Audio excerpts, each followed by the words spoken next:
Isa, para tayo isa. Wala, one. Isa yun. So kayo mga kamay, kayo magpapara tayo. So itong challenge na ito mga kamay ay magpapara tayo ng 10 sasakyan na pwede nating sakayan papuntang Yanchep shopping center. Ngayon ang problema kasi, yung challenge na ito ay kailangan nating pumara ng 10 sasakyan para tayo makapang hits.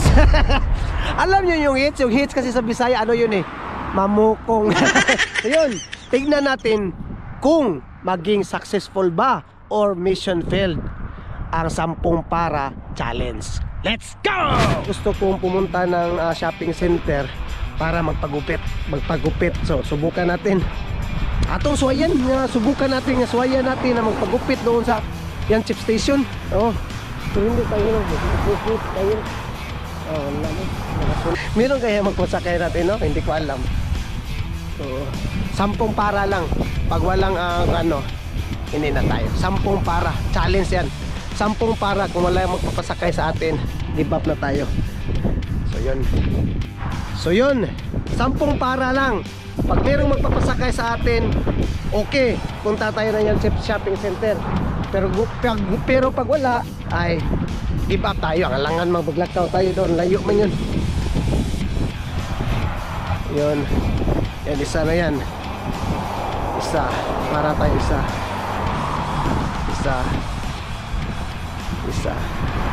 Wala, one.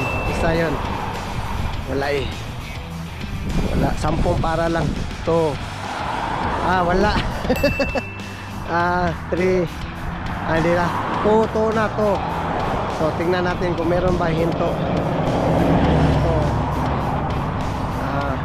3 na to eh, 3. Wala. Pura wala hinto. Pura, nakaapat na tayo. Wala pa rin hinto. 6 na lang yung chance natin mga kamay. 6 na lang. Yun, 6 na lang yung chance natin para makapunta tayo ng Yanchep station, para magupitan tayo. Nito, hindi to ata, kasi hindi to eh. So yun, 5 na, 5 ito, 6. Pause ko muna kasi 6 na, walang magpapasakay sa atin. 6 na para na mga kamay. Wala pa rin, hindi ko yan paparahin. Hindi yung counted ha, hindi yung pinara. 6 yung pinapara natin, walang magpapasakay. Wala pa lang mga good boy na mga Australiano. Ito, pang-7. 3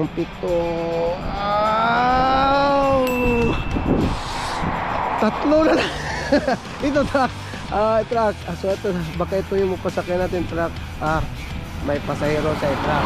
Hindi yan. Yan, ito. So 3 na lang yung chance natin mga kamay. 3 na lang para tayo makapunta na Yanchep. So 10 yung challenge natin. 10. So ngayon, pang-8 na ito. Hindi siya ito papasakay kasi may pasahero eh. So yun mga kamay, mukhang hindi tayo suswertihin na araw na ito. Naka-7 para na po tayo, wala pa rin napapasakay. Ngayon, sa sunod, sana merong hinto. Hindi naman, good spot naman to eh, kasi pwede naman sila hinto dyan. Pag mapara ako dun, hinto sila dyan, di ba? Sana ito, pang-8. Sana papara, hinto tayo dito. Sana hinto to. Sana hinto. Shit! Dalawa na lang yung chance natin. 2 na lang mga kamay. 2 na lang talaga. Hindi mo na ako mapara kasi para walang swerte ngayon 2 na lang. 2 na lang talaga para tayo ay pasakayin. 2 na lang. Wala may swerte ngayong araw na to eh. So pang-siyam sana. Pang-siyam na to.